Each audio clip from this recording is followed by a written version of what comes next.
On December 24th, 1993, Patricia Anderson, along with her 4 children and a family friend, Joe Tigner, pulled out of the church parking lot in their 1979 Chevy Malibu.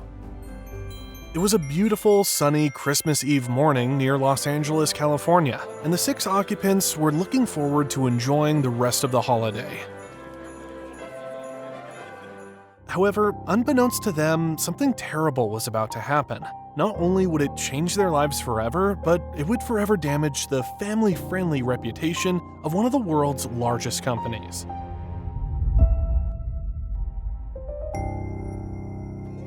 In fact, it's hard to be prepared for anything in life. For me, I work a full-time job, and when I started doing YouTube, I didn't realize how little time I would have to do normal daily chores like cooking, cleaning, and doing laundry. Eating out quickly became one of my biggest monthly expenses. I found myself spending hundreds of dollars on takeout each month. Fortunately, I found a solution thanks to today's sponsor, Factor. And no, they aren't going to do your laundry for you. Factor is a delicious and much cheaper way to get chef-crafted meals delivered right to your doorstep. That means you don't need to spend hours at the grocery store looking for ingredients you've never heard of. No cleaning up dirty pots and pans. Factor is simply fresh, never frozen meals that are dietitian approved, ready in just 2 minutes. Best of all, Factor lets you choose from a variety of diets tailored to your lifestyle. If you're vegan, keto, or just looking for a calorie-smart option, Factor has you covered. Personally, Factor has helped me focus on building my YouTube career by cutting down on grocery store trips, prep work, and takeout expenses.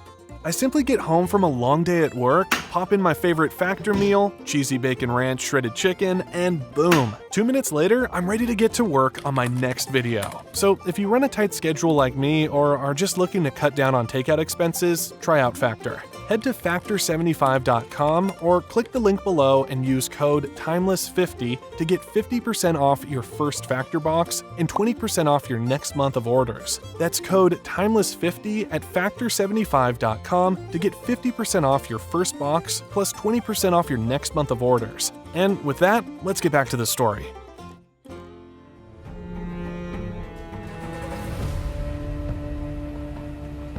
Patricia Anderson, her 4 children, and a friend were returning from church services when they were hit from behind by a car going 50 miles an hour. Amazingly, everyone survived the impact, but the gas tank exploded and burned them severely. The focus was General Motors, America's biggest automaker. Her daughter Alicia, who was 5 years old at the time, lost most of her right hand and has had 60 surgeries, with many more to come. Fires could have been prevented if the automakers better protected the gas tanks. And the question, whether it deliberately put profits ahead of safety.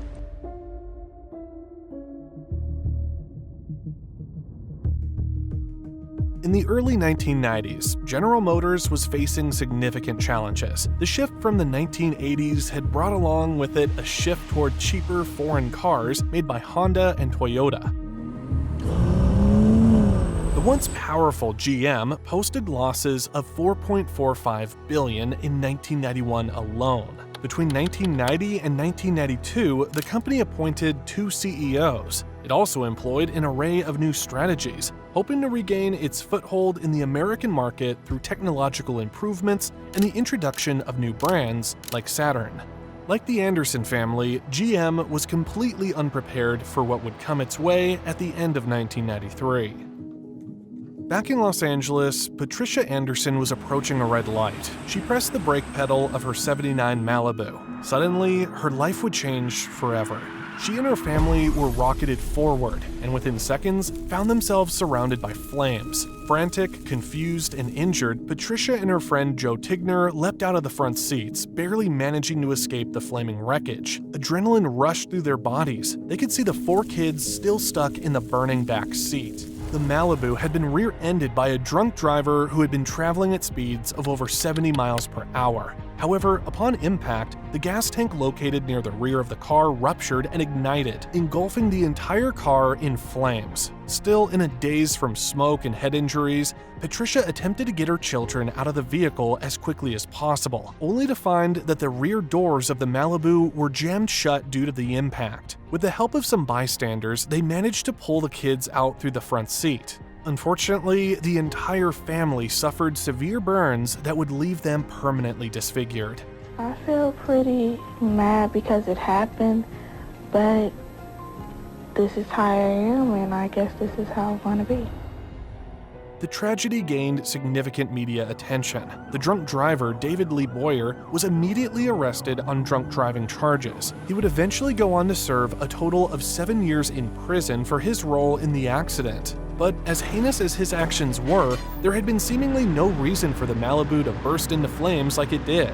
After numerous comments from mechanics and medics were aired on news agencies around the world, the focus soon shifted from David Lee Boyer's reckless driving to General Motors, the manufacturer of the car. How bad were the injuries from the accident? Just 2 broken fingers. Just 2 broken bones. That's it. So if there was no fire, you would have been basically okay. Yes. The Anderson family weren't the first victims to point the finger at General Motors. In fact, during the timeline of the Anderson family incident, GM was already undergoing investigation by the National Highway Traffic Safety Administration regarding fuel tank fires occurring in full-size pickups and cab chassis trucks manufactured between 1973 and 1987. Indeed, numerous accidents involving these vehicles had resulted in fuel tank fires. Reports suggested that hundreds of deaths and thousands of injuries may have been linked to this single design flaw. Brian Parrish and his team were very familiar with such issues. Alongside other lawyers involved in the early Ford Pinto lawsuits, Parrish and his team would go on to represent the Andersons in an auto product liability suit against GM. It was not only the largest personal injury case California had ever faced, but the biggest GM had dealt with as well. The verdict would be historic, but the information that came out during the trial would tarnish General Motors' name for decades to come.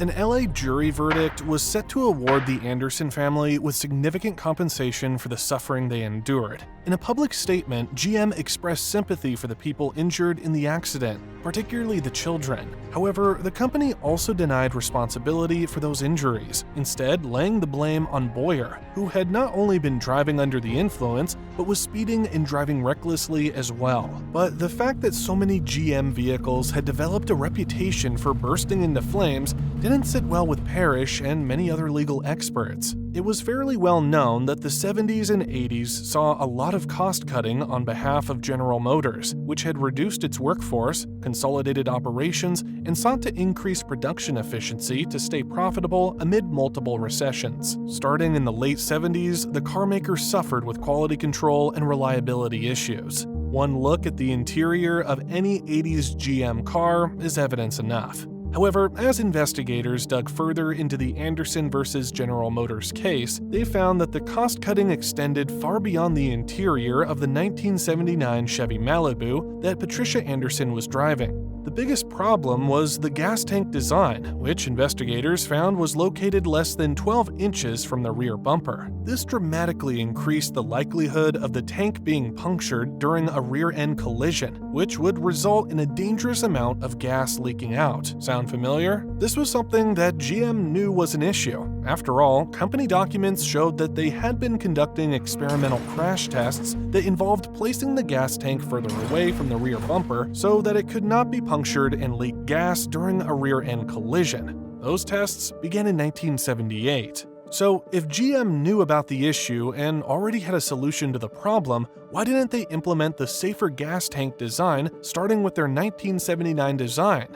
Will General Motors run out of money relatively in the near future? And what amount of money would you need now to prevent that insolvency so that we can take the 3 months necessary? Well, because ignoring the problem was cheaper. You see, a big factor in the jury's verdict was a 1973 internal value analysis written by GM engineer Edward Ivey that calculated the cost to the company of preventing fuel-fed fires. That memo revealed that each fire-related fatality cost GM about $200,000, or $1,406,900 in 2024, with a maximum of 500 deaths per year. The deaths in these accidents was costing the company about $2.40 per car. That was a lot cheaper than the $8.49 per car that it would cost to implement a safer over-axle fuel tank design. General Motors knew that they could have a safer fuel system, but they chose not to do it consciously because it cost too much money, $8.59. So, to put it simply, GM realized it would be cheaper to pay for the fire-related death lawsuits than to move the gas tank back a few inches. Let me rephrase it. During the time that you worked at General Motors, have you ever done a value analysis of certain types of products for General Motors? The value analysis memo was kept away from the jury for many years, partly because Ivey repeatedly testified that he did not know why he wrote the memo, and that he couldn't recall anybody instructing him to write it. That was until new evidence surfaced from Brian Parrish's team in late 1998, indicating that Ivey prepared the analysis for Oldsmobile management based on a 1981 statement he made to GM lawyers. The company denied that the memo existed and that they didn't believe it was circulated within GM. Nonetheless, after the evidence surfaced, the judge and jury in the case delivered a landmark judgment. The Anderson family would get $107 million in compensation for the suffering they endured, while GM would suffer an additional $4.9 billion in punitive damages. However, due to an appeal made by GM, a Superior Court judge later reduced the punitive damages payout to $1.2 billion, which the Andersons would receive at a later date. This is quite common with large verdicts like this one, and while GM's appeal may have saved themselves billions, the cost to the brand would be incalculable. All in all, the case marked a historic moment in automotive history, one that showed GM and other automakers that you can't put a price on human lives. So what do you guys think? Do you think GM deserved to pay the full $4.9 billion to the Anderson family? Or perhaps they deserved none of the blame? Let me know what you think in the comments below. And don't forget to check out Factor by clicking the link in the description below. Thanks for watching, guys. Hope to see you next time.